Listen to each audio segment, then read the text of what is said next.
굿모닝 여러분, 실리콘밸리 목사 백봉기입니다. 오늘도 주님과 함께 행복한 교회, 화목한 가정, 형통한 기업 세우시기를 축복합니다. 오늘 묵상 말씀은 하나님의 임재 언약궤란 제목으로 출애굽기 25장 10절에서 22절까지입니다. 우선 21절, 22절을 함께 읽어보겠습니다.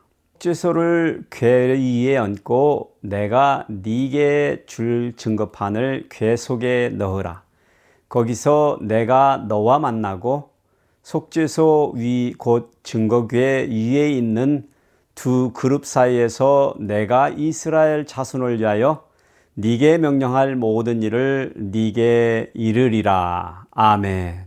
성막의 천막 문 휘장을 통해 성소에 들어가면 그 앞쪽으로 큰 휘장이 지성소로 들어가는 것을 가로막고 있었습니다.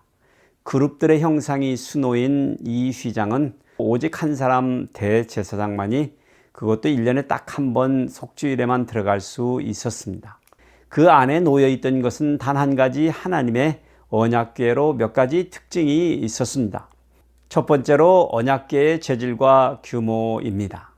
언약궤는 조각목으로, 어떤 이들은 아카시아 나무라 번역한 사람도 있는데 어쨌든 어떤 나무의 조각으로 만들라 하셨으므로 그저 흔하고 평범한 나무로 만들어진 궤였던 것입니다. 궤의 안과 밖은 순금으로 싸고 위쪽 가장자리로 돌아가면서 금테를 두르고 있었으며 금고리 넷이 그 궤 아래 네 귀퉁이에 달린 형상이었습니다. 조각목을 금으로 싼 장대 2개를 양쪽 네 귀퉁이에 달린 고리에 넣어서 손으로 만지지 않고 운반할 수 있도록 그렇게 만들어진 이 장방형의 궤는 그 크기는 규빗으로 길이는 2.5, 넓이는 1.5, 높이는 1.5였습니다. 한 규빗의 길이가 보편적으로 손가락 끝에서 팔 뒤끝까지의 길이였으므로 그리 크지 않았습니다. 둘째로 언약궤는 그 안에 들어있는 것들이 특별했습니다. 오늘 본문 16절, 17절, 21절 그리고 22절에 의하면 언약궤 속에 둔 것은 하나님께서 줄 증거판, 십계명 돌판이 들어 있었습니다. 4번씩이나 이 사실이 강조되어서 기록된 것을 보면 증거판이 언약궤 안에 들어있도록 하신 하나님의 뜻이 중요했음을 드러내 줍니다. 하나님의 말씀을 상징하는 십계명 돌판 2장은 그렇게 언약의 하나님이심을 선포하시며 궤 안에 놓여 있었던 것입니다. 그러나 나중에는 출애굽기 16장에 의하면 하나님의 공급을 상징하는 만나 항아리와 민수기 17장에 의하면 하나님의 부활을 상징하는 아론의 쌍난 지팡이가 언약궤 앞에 놓여 있기도 했습니다. 세 번째로 언약궤는 그 뚜껑이 특별했습니다. 사실 언약궤는 네모난 보물상자 같은 구조였지만 잠김 장치는 없는 뚜껑으로 덮인 상태였습니다. 그 뚜껑은 언약궤를 전부 덮을 수 있는 크기로 순금으로 만들어졌습니다. 그리고 그 뚜껑 위에는 금으로 만들어진 2개의 그룹, 천사상이 세워졌습니다.